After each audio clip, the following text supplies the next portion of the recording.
Hello everyone, welcome back to my YouTube channel. So I am Akansha and I am here with many one other video. Basically कल मेरा AITS था और मैं कल ही record करने वाली थी इसको, बट थोड़ा बहुत ऐसे प्रॉब्लम हो गया था, दैट्स वाई मैं इसको आज रिकॉर्ड कर रही हूँ.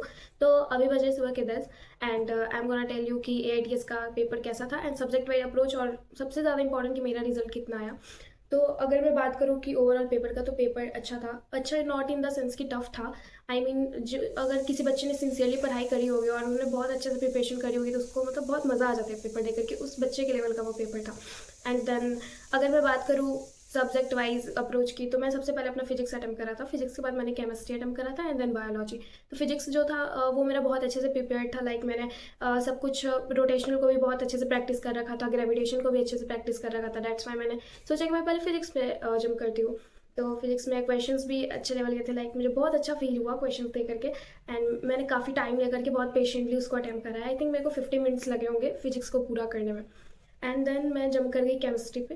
केमिस्ट्री का जो IUPAC का पोर्शन था वो मेरे से स्मूथली बन गया पहले तो, क्योंकि वो मेरा बहुत अच्छे से कंप्लीट था. एंड फिर जब मैं थर्मोडाइनमिक्स बनाने गई हूँ तो वो थोड़ा सा मुझे ऐसे डिफिकल्ट लगा, क्योंकि मेरा रिवीजन नहीं था उस चैप्टर का. मैं सोचा था कि मैं उसको वन शॉट से कर लूँगी एज अ टेस्ट देने जाने से पहले, बट वो चीज़ हो नहीं पाई क्योंकि बैच के भी अभी जो करंट चल रहे हैं वो मेरे को लेक्चर्स करने थे और भी बहुत सारे साइड में चीज़ें मैं कर रही थी. तो अगर मैंने बस ऐसे शॉर्ट नोट्स और फार्मूला शीट्स और मैं नोट्स देख करके गई थी, बस उसके क्वेश्चन देख करके गई थी, बट फिर भी वो मेरे से अच्छा ही गया है. मैं ऐसा नहीं कहूँगी कि मतलब मैंने जैसा सोचा बहुत ही ख़राब गया. मैं थर्मोडायनेमिक्स में से क्वेश्चन बनाए क्योंकि क्वेश्चन उतने ज़्यादा टफ थे नहीं. और बात करें बायो की, तो बायो में जैसा कि आप जो लास्ट के जो 2-3 टेस्ट हमारे चल रहे हैं, लाइक रियल टेस्ट हो गया या फिर AITSE 2 था, तो वो समय क्या हो रहा था कि पेपर बायो का लेंथी आ रहा था. लेकिन इस बार वैसा सीन नहीं था. इस बार जो बायो का जो पेपर उन्होंने बनाया था वो डीप एनसीईआरटी बेस्ड था. लाइक अगर आपने क्लास के अगर लेक्चर्स को भी या फिर पॉइंट टू पॉइंट भी अगर अच्छे से समझ रखा होगा ना, तो वो पेपर आपसे बन जाता है. या फिर अगर आपने थोड़ा बहुत ऐसे नोट्स को उतनी प्रायोरिटी नहीं दी होती, लाइक कि हाँ ये टॉपिक छोड़ देते हैं, इसमें से मेरे को नहीं लगता कि कम आ रहे, देन आपका वहाँ पे मे बी सिली मिस्टेक्स हो सकता था. तो मेरे बायो में भी आई थिंक मैं सबसे ज़्यादा मिस्टेक उसी में हुए हैं, बॉटनी और जियोलॉजी वाले पोर्शन में.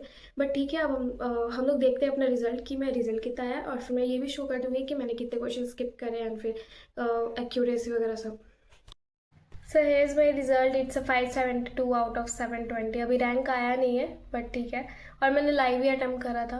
और देन करेक्ट की बात करें तो 150 क्वेश्चंस करेक्ट हुए, 28 इनकरेक्ट हुए एंड 2 स्किप कर दिए थे मैंने. ओवरऑल टाइम मेरे को 2 घंटे लगे थे पेपर बनाने में. ज़्यादा कुछ ऐसा मतलब टफ था नहीं कि मेरे को ज़्यादा टाइम लगता.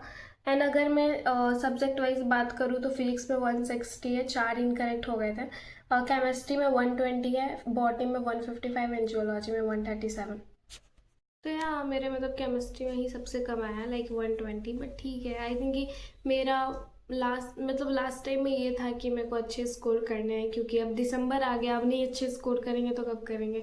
और अब बहुत सिंसियरली क्वेश्चन प्रैक्टिस को भी मैं ऐसा टाइम दे रही हूँ बहुत ज़्यादा. इस कारण से आई थिंक मेरे स्कोर तो अच्छे हो रहे धीरे धीरे, और होंगे भी मतलब आगे भी. और आगे का ये जो रियल टेस्ट आने वाला है मेरा 21 दिसंबर को, आई होप कि मैं उसमें 600 एंड प्लस स्कोर करूँ, क्योंकि ऑनलाइन में आप कर लेते हो लेकिन ऑफलाइन में नहीं होता है उतना. लाइक मेरे तो सेंटर पे लास्ट टाइम वाले पे तो वॉच भी नहीं लगा हुआ था. मेरे को इतना ज़्यादा टेंशन हो रहा था कि पता नहीं मैं ज़्यादा टाइम ले रही हूँ नहीं ले रही हूँ. तो इस कारण से थोड़ा सा वो चीज़ कर जाती है हिट. बट ठीक है, उसकी भी हैबिट डालनी पड़ेगी, क्योंकि हु नोज़ कि आपको सेंटर कैसा मिले, एग्ज़ाम सेंटर आपको कौन सी फैसिलिटी मिले या नहीं मिले. सो आज के लिए इतना ही था. That's it and thank you so much for watching. आप भी अपना स्कोर बता देना कमेंट सेक्शन में.